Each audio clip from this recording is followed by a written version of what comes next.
And then, yeah, I hear Melton's not doing well with the dog thing, getting exposed on that. He's got Citizen M lying for him.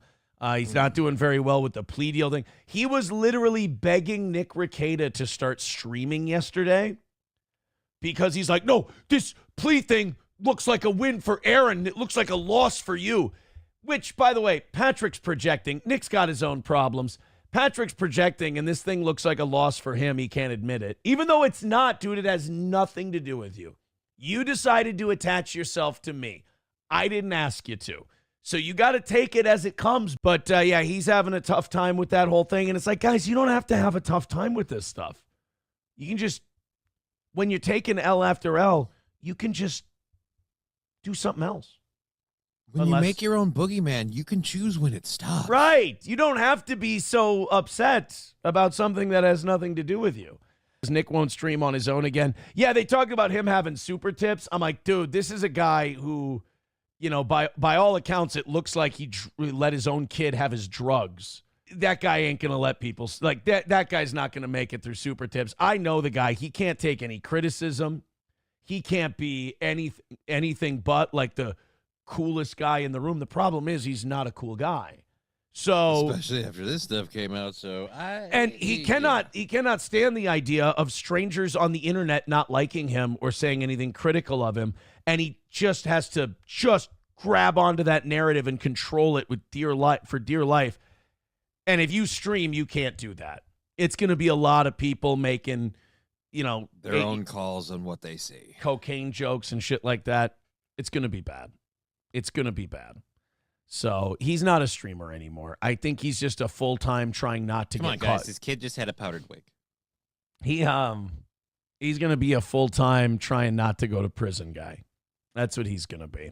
Does he still get to be a lawyer? No, he can't be a lawyer. He fell behind on his training. He's not a licensed lawyer anymore. Oh, boy. Yeah. So he'd be in trouble. Look, bad news for the anti-steel toe crowd, but, you know, we could have told you it was coming. You just got to listen to us. Someone was also saying earlier that Melton was having a hard time and he was going after Crunchy last night. Like, he was criticizing Crunchy.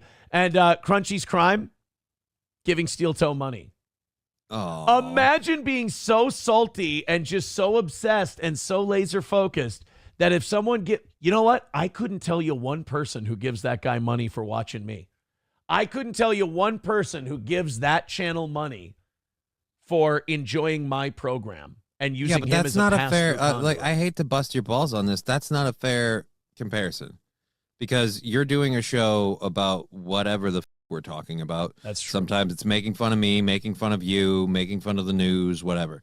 That person's literally doing a show about your show. It's really easy to keep track of who's donating to your show because his content is putting your show up on his screen and then reacting to the super chats. And so it's not a fair comparison. And I think not getting daddy's love and attention is bothering him too. And I know that boy, he was projecting on Nick yesterday about how much he's upset about this deal we're working on. He's like trying to beg Nick to start streaming again. He's like, you know, it looks like you're taking an L. You know, it looks bad. You know, it's like watching this guy use Nick as his lol cow and like not give a flying about him is very fascinating. And I think it shows Nick's depleted mental state that he can't see that Melton's using him as a lol cow at this point. And he's like, you should stream because, you know, it looks like you're taking an L. Not like, hey, are you okay? Hey, it looks like you're heading for a really hard time these next few years.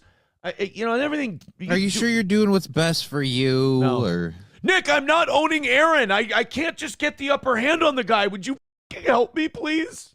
I want to go to this Erock clip. I'm a big Opie and Anthony guy from back in the day. This is interesting. So, Mr. Nagel, you know, I did hear Anthony very recently say he doesn't really have anything against Steel Toe, and, you know, he did a few shows for Compound. He did get one thing wrong.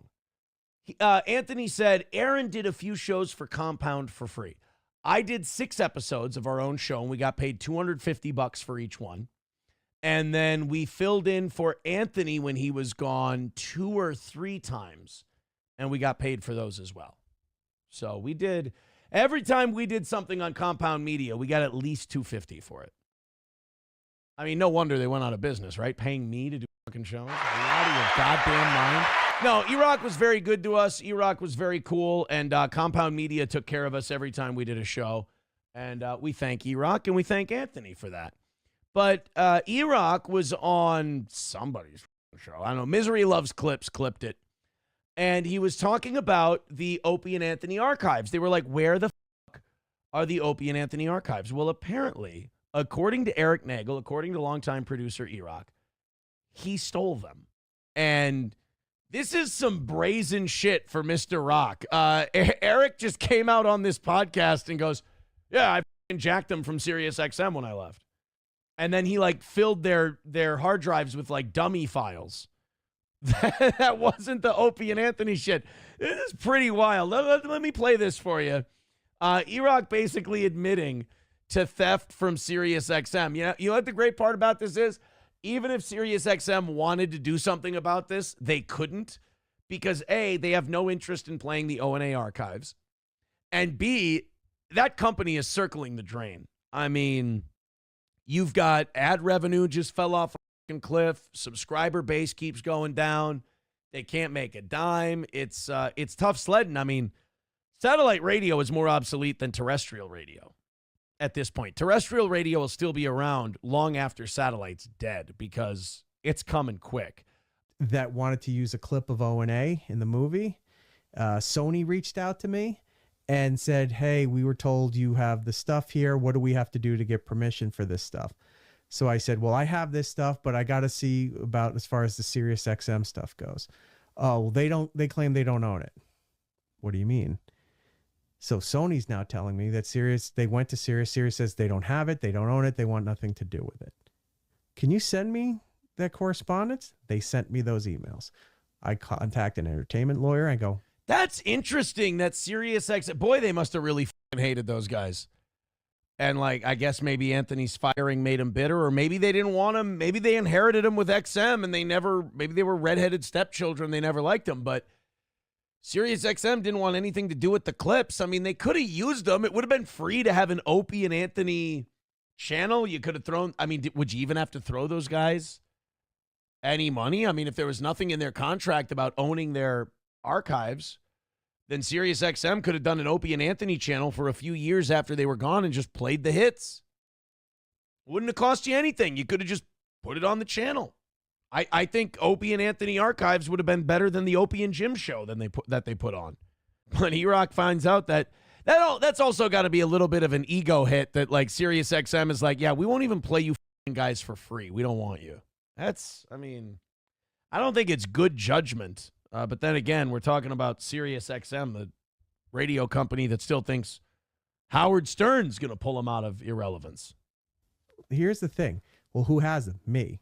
They don't have anything? No. How do you know they don't have anything? Because I didn't give it to them. When I left, the hard drives and stuff they thought that they had with all the material were dummy files. And they were all labeled, but they were. Should you really look? I understand the irony of me giving someone advice on what you should do publicly on the internet, of what you should divulge on a show. Believe me, I understand the humor of it. But I know that Sirius doesn't care about the Opie and Anthony archives, but shouldn't you wait till they're all the way in the ground, until they're all the way dead as a company, before you go, oh, by the way, retroactively, I'd just like to admit when I left there, I stole all their files. I really don't know if that's the way you want to go. All right, you know what? Cool. Let's be honest. Nothing's going to happen. He'll be fine. There was nothing on them. Wow. So they took the stuff. There's nothing there. They had nothing. And I blew everything out of the computers. It's all sitting on hard drives in air sealed containers at my place. I have all of it. Wow. Right? Good for Eric, man. Can you just say that? Can you just say that I stole it? NoPen15 Fathead with $2 says, you didn't realize he was on Chrissy Mayer's show? No, I had no idea. Chrissy's got weird numbers, by the way. Have you ever noticed that Chrissy has like a shitload of subscribers, but like our view count is essentially the same? Like some of our live streams do way better than hers, and then she'll grab onto some conservative topic or grab onto some conservative guest, and then she'll have one video that kind of goes bigger than the others. And then the rest will be like anywhere from 1,000 to 4,000 people, but she's got like 100,000 subscribers. That's weird to me. That doesn't wash. Like there's some channels too. And some of them are channels that all they do is follow Steel Toe. And you'll see their live numbers are actually worse than our live numbers. But after the live thing, a few hours after they go live, their total views will shoot up like 10,000 viewers. And you're like, that's paid for. Because, like, when you do streaming, you know how many people watching live and roughly what that translates to in views. And if that doesn't match up, they're buying views. 100%.